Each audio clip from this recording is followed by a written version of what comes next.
strong as well, but unfortunately they didn't, and we are now loaded in to this map. The top lane on the left hand side of your screen is going to be Team Next. We have Descape on the Rhaegar. We have ETF on top playing that Diablo. Then down in this bot lane we have Bims playing the Valor, Curson on the Malfurion, and Victus on the Zagara. And as we move on to the right hand side, we have Team Vermitrax. Sylvanas being played by Beezy, Smexy Style on the Uther, T-Darker on the Tyrael again, Lotus on the Falstad, and Exxon on to the Illidan. And a quick interesting fact for you about Bims here: he actually is an Italian player, but played a lot on NA and played for a team called ESV Wildfire. Now ESV Wildfire, they had two teams, Tempest, ESV, they had Wildfire and they had Tempest, and now they've what was left of their teams has now been put together, and they are now known as Stellar Lotus for the win. They are now owned by the YouTuber Jesse Cox, who is investing some money into the scene and trying to get his team on top. We have a tri-lane setup coming down here in Victus, Curson and Bims. A lot of wave clear here, but of course now they actually have a roam coming down here. Bims going to be missing that puncturing arrow there. Quick look at the level 1 talents suggests that everything is pretty standard there. Nothing too much coming as a surprise. As the night time is up in 25 seconds here.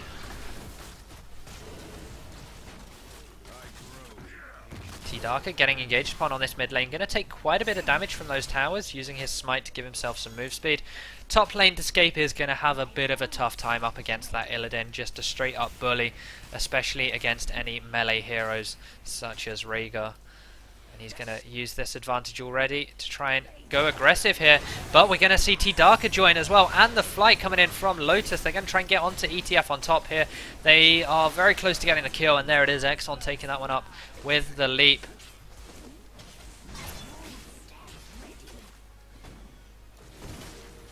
I'm still interested to see at level 10 whether we see the Metamorphosis come out from Illidan, or whether they go for the hunt just for that added bit of engage.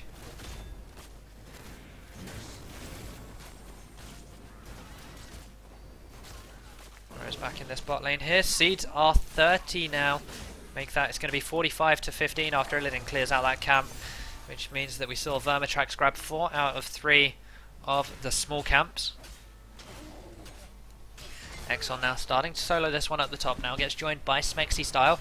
They do get far-sighted, however, by the Rhaegar, which will mean that we see ETF rotating around, but again, he's a little bit caught out, and now T-Darker is going to body block him somewhat, and he takes a lot of damage there from Lotus as well, who now has run out of mana. Descape now coming in, picks up 3 seeds there from that one. And you've got to think that the control that Vermitrax have right now across the map, and the fact that how many seeds they've got, you'd like to think that they're going to take an early lead here. They have 100 seeds in total now. And we're going to see... there it is. 88? No, 78 come in for Team Next. So they're a little bit short for now. No mercenary camp's going to be taken just yet. The plant is ready. And my assumption would be Illidan would take this, potentially T-Darker as well, but before they grab this Garden Terror, they're going to go on to their mercenary camps. Take this one out. It does get spotted out by Rhaegar using that Farsight. We're going to see an immediate reaction from him as well. And T-Darker rotates round 2. And Descape, very, very aggressive here, just getting intel. Could be soaking the top lane for now, but instead has come for this engage. And it won't do too much. Exxon now back in, which would suggest it is going to be he who grabs this Garden Terror here with 15 seconds left. There it is, and now that's going to go down to a lane wherever he wants it to go. Smexy Style and Lotus in this mid lane, leaving T-Darker up top.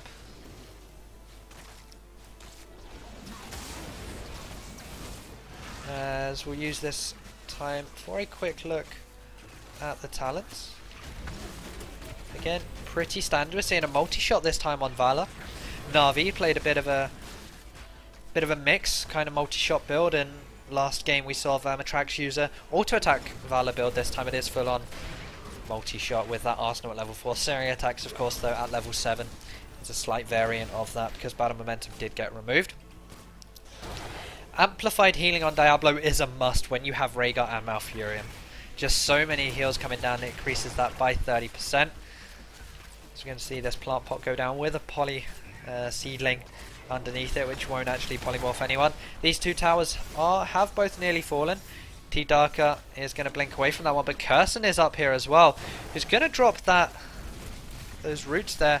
Could have potentially put them here onto the gate as well, so T-Dark was actually forced to go through them and then get snared up. They could have found the kill that way, but instead used it to just change his movement around and didn't actually get the kill. Just going to make sure that he doesn't get any XP from that top lane. But as he backs, we see Lotus move up there.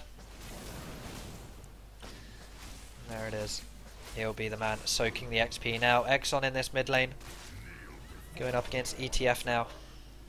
As we see Escape roaming down, going to help out Bims here with the easy camp, which will then go and push out this mid lane, counter this push. As we actually see some damage here going on to ETF. Heroics are going to be a factor soon. They're going to try and keep chasing on here, but they need to back out soon because that fort was slowing down Exxon quite a bit.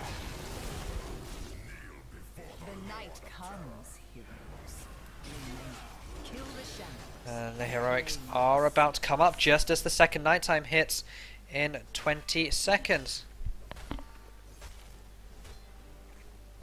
The Heroics coming in, we see the Metamorphosis okay for Illidan here. So we could see Wailing Arrow into Metamorphosis just to get a lot of AoE damage down, and then means those teams hit by the Wailing Arrow can't escape. But we've got the Divine Shield, which combines well for Illidan. We've got the Hinterland Blast, and of course the Judgment there to combine things up. Get a good wombo combo off. Heroics as well up. We're seeing the Lightning Breath instead of Apocalypse here. That's an interesting pick. On the basis that Maw combines so well with Apocalypse, you get the CC down and then Valor can go so well. I feel like this team are now lacking a little bit of CC, which could potentially have allowed them to get some more damage down. As we see, it's going to be Next who get the Garden Terror here. They only needed a few seeds. And Vermitrax going to be forced away from this one for now. They could engage upon this. We could see our first proper 5v5 fight here.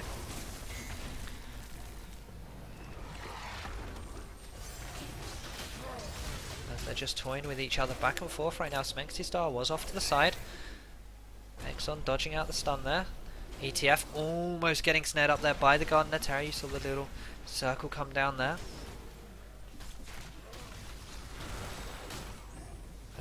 As now teams turn their attention away from the Garden Terror itself and back towards the lane. Try and soak up some XP here. There are enough seeds in this plant for Vermitrax to grab a Terror. And they've actually sent Falstad down bot, who flew there, so can't fly up. They're going to engage onto ETF on top here. Wailing Arrow comes in as well. He's not able to escape. One man more onto BZ. Metamorphosis coming in here from Exxon as well. Lightning Breath being used. Mexi Style having to back away from that one. Now Furion popping that Tranquility in the backline. Escape is now here as well in the Garden Terror. That's going to be a dead T-Darker. BZ escaping with very little health as well. Uther falls. Really, really nice there. Coming from Next. A little bit sloppy, it has to be said, from Vermitrax for engaging A onto the ETC and B when they were essentially 3 versus 4. Bit of a strange one, though. But in the meantime, Escape now utilising this 2-man advantage he has to push out this mid lane. Going to drop the plant pot and the seedling as well. Lotus now joins them, trying to get some wave clear, get some damage down onto this plant, as Lotus does in fact get polymorphed.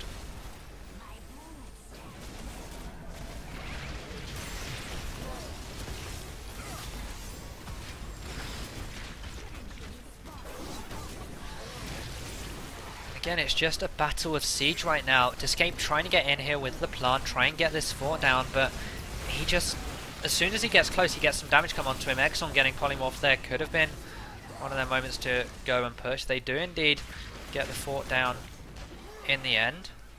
So that's going to be some XP go in their favour. And of course, structures mean XP, and XP means talents, and that's exactly what Next have got now. They've got that level 30 talent. Of course, we're going to see the spell shield come out from Diablo, reduce the damage taken from one of those engage abilities. The Feral Lunge, of course, from Rhaegar adds a little bit more damage. Doesn't so much need to go for the chain heal at that level because they have the Malfurion for the added healing as well.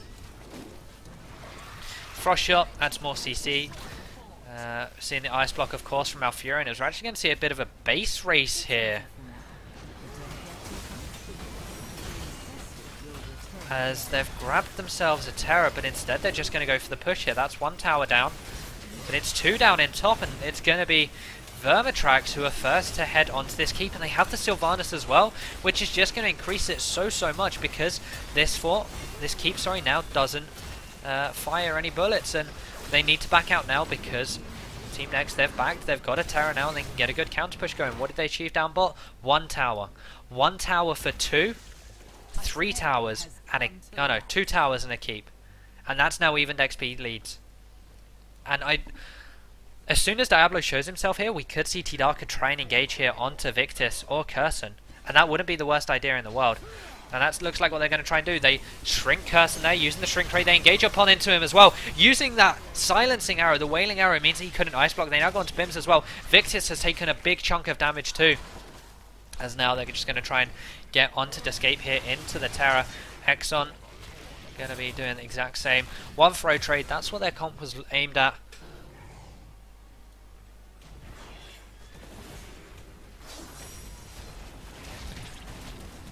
Nullifying one target, getting rid of them straight away, and then trying to slowly creep up in XP on the basis that they get these kills, and then slowly capitalize upon that XP lead. But that XP lead they would have gained got nullified because Escape is of course in this Terror. He went down, he was soaking XP. We see Bims and Victus up here as well, getting even more XP for the side of Next. They get one tower, now they're going to back off. Escape was moving up, try and support them, and they're going to hang around ETF here as well.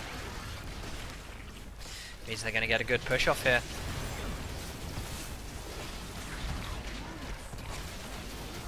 Exxon actually gets engaged upon there. Has to dodge out from the Seedling. Does get polymorphed in the end. As now we have a 5v5 setup in this top lane. Judgment's up, Divine Shield's up, Hinterland Blast up in 10, Wailing Arrow up in 10, Metamorphosis in 20, unless of course Illidan starts attacking things, which he's going to be doing here. This does get scouted out, however, and this is one of the great things about Garden of Terror. I believe it's the map with the most siege camps on. I think so. Dragonshire has 5, Mines has 3. Blackhearts has 5 plus a boss. Cursed Hollow has 4 plus 2 bosses. Yeah. Garden of Terror has the most non-boss mercenary camps, as they're actually going to invade here.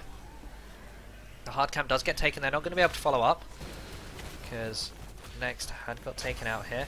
We have ETF in this top lane pushing back these catapults with his siege giants. As now this side down in this bot lane of Vermitrax, they can certainly grab this fort here and then get some more XP in towards their favour.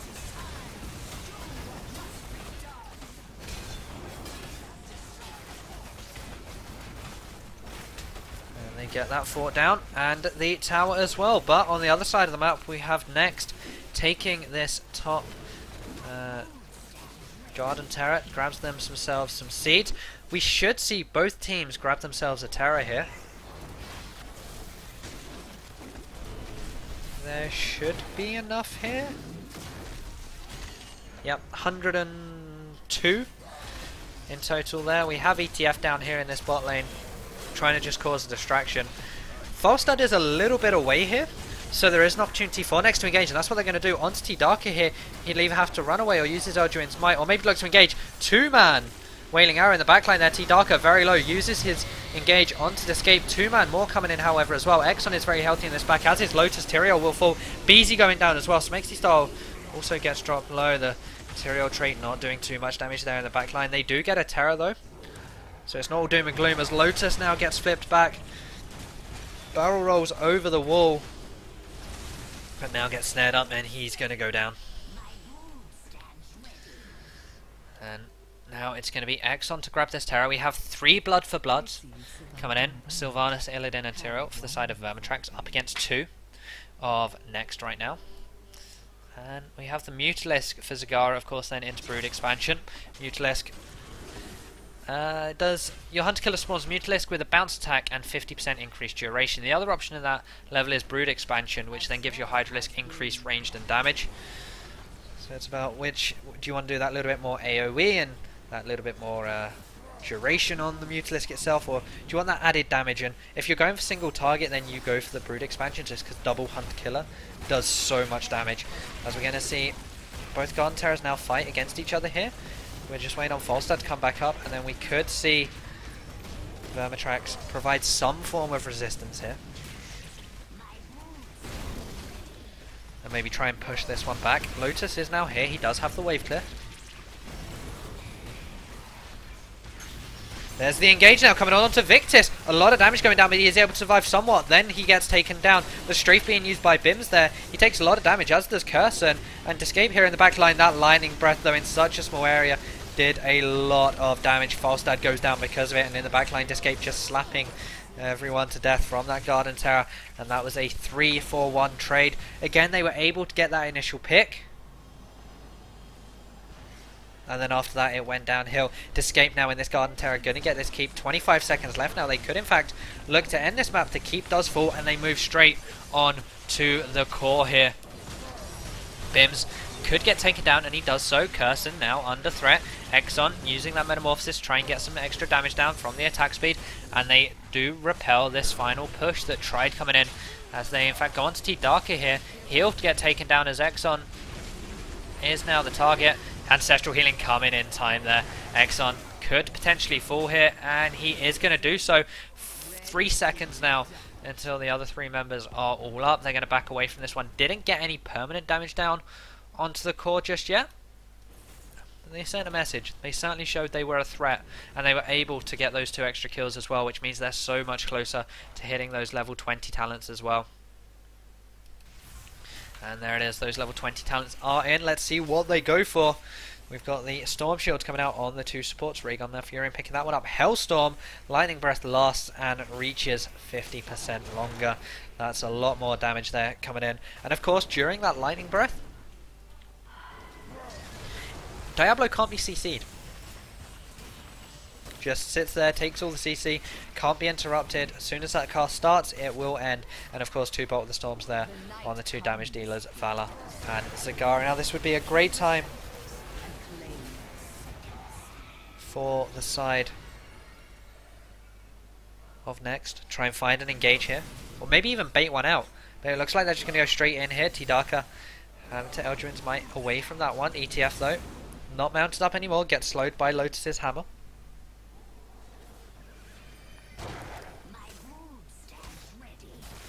In fact, because they have this lead, they can go aggressive. They can grab these Siege Giants here. And there it is. Those Siege Giants get taken. They're going to push bot lane and go straight for the core. But look at this. This is a flank coming in. T-Darker, 2 members getting snared up here. Exxon getting low. T-Darker going to go straight for the engage onto the Escape. They take him pretty low. But that Storm Shield coming in, and look at that Lightning Breath. 50% reach with the Maw as well. Lotus essentially gets forced out of that one. Exxon gets snared up. He gets the Divine Shield, but Smexy Star will fall because of it. Beezy going to be using the Shadows to get out of there. Bims takes him down, and we could see them go straight for the core here. 2 members down. T-Darker running away from this one. Illidan having to back away as well. Siege Giants whittling down this shield as well. It's going to be 5 versus 3. T-Darker taking some splash damage there. Now gets some damage coming in. It's not enough to get the kill, however. And they're just going to go straight for the core now. There it is, Exxon going down. That's 2 members left now, T-Darker and Lotus. GG's coming out, 83% on the core. T-Darker's going to fall now as well. And Lotus, last man standing. Here it is, 50%, 40, 30, 20, 10. There it is, game 1 of this final. Best of 3 going over in favour of Team Next on Garden of Terror. They were able to take the engages they wanted, get their picks using them.